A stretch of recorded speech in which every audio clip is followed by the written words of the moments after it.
और आगे बढ़ते हैं, बड़ी खबर इबोला से जुड़ी हुई। इबोला पर डब्ल्यूएचओ के बयान से दुनिया भर में खलबली देखने को मिल रही है। इबोला का प्रकोप तेजी से अब फैल रहा है। दरअसल डब्ल्यूएचओ के प्रमुख की ओर से चिंता जताई गई है। पहले से ज्यादा रफ्तार से संक्रमण बढ़ रहा है। शुरुआती जांच और पहचान पर जोर दिया जा रहा है। प्रभावित क्षेत्रों में निगरानी बढ़ा दी गई है और वैश्विक स्वास्थ्य एजेंसियां अब अलर्ट पर दिखाई दे रही हैं। तो दुनिया एक बार फिर से इबोला वायरस के बढ़ते खतरे को लेकर चिंतित है।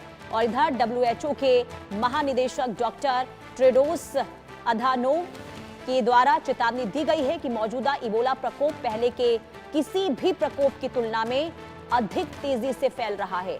अब उन्होंने ये भी कह दिया है कि संक्रमण को रोकने और लोगों की जान बचाने के लिए शुरुआती पहचान और समय पर इलाज सबसे ज्यादा अहम हथियार है। यानी कि डब्ल्यूएचओ की ओर से जो ये कहा गया कि ये जो संक्रमण है वो तेजी से फैल रहा है, तो ऐसे में आप सोचिए कि अगर इसका संक्रमण फैलता है तेजी के साथ तो हालात पूरी दुनिया के लिए खराब हो जाएंगे।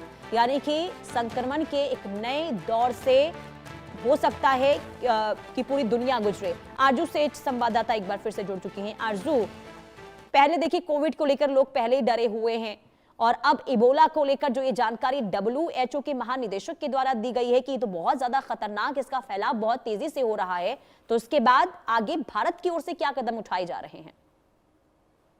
जी बिल्कुल, देखिए दुनिया के इतिहास में अब तक सबसे तेजी से बढ़ने वाला इबोला का प्रकोप जो है अब पूरी दुनिया में कहीं ना कहीं देखने को मिल रहा है और बेकाबू होता हुआ नजर आ रहा है। हालात इस तरह बिगड़ गए हैं कि मरीजों की जान बचाने वाले जो स्वास्थ्य कर्मी हैं खुद हड़ताल पर चले गए हैं और ऐसे में सबकी चिंता जो है वो काफी ज्यादा बढ़ गई है। अगर भारत की बात करें तो भारत में भी इबोला को लेकर सर्विलांस जो है वो बढ़ा दिया गया है।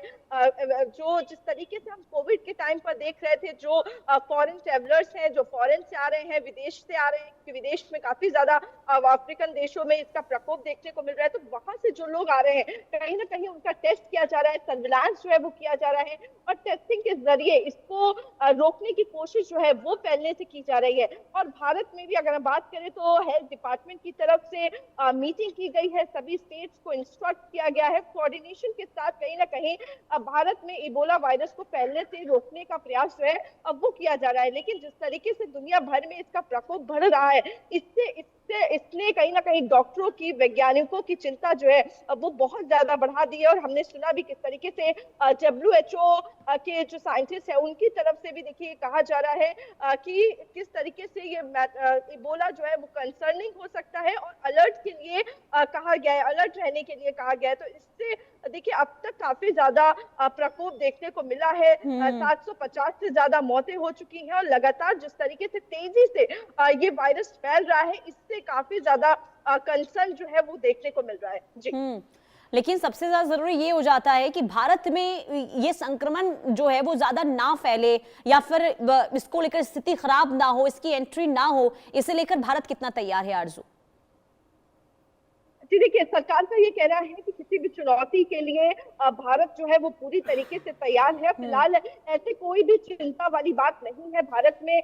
जिस तरीके से इसको अभी तक नियंत्रित किया गया है, आगे भी इसी तरीके से स्वास्थ्य विभाग की तरफ से, मंत्रालयों की तरफ से इस पे निगाहें रखी हुई हैं और पूरी तरीके से सभी स्टेट्स को अलर्ट पर रखा गया है। और कहीं ना कहीं जो ट्रैकिंग है, जो कह सकते हैं जो ट्रैक किया जा रहा है, सर्विलांस किया जा रहा है ताकि एक से दूसरे मरीज को ये ना फैले और इसका नियंत्रण इसको रखा जा सके। और भारत में अभी तक फिलहाल देखा जा रहा है कि इबोला का उस तरीके का प्रकोप नहीं देखने को मिल रहा है जो अन्य देशों में देखने को मिल रहा है। तो साफ तौर पर कहीं ना कहीं भारत सरकार जो है वो इबोला को नियंत्रण करने में सफल नजर आ रही है। लेकिन क्योंकि पूरे विश्व में इसका प्रकोप देखने को मिल रहा है, तो कहीं ना कहीं भारत सरकार को भी यहाँ पर और ज्यादा अलर्ट होने की जरूरत है। ठीक है आरजू, बहुत शुक्रिया तमाम जानकारी देने के लिए।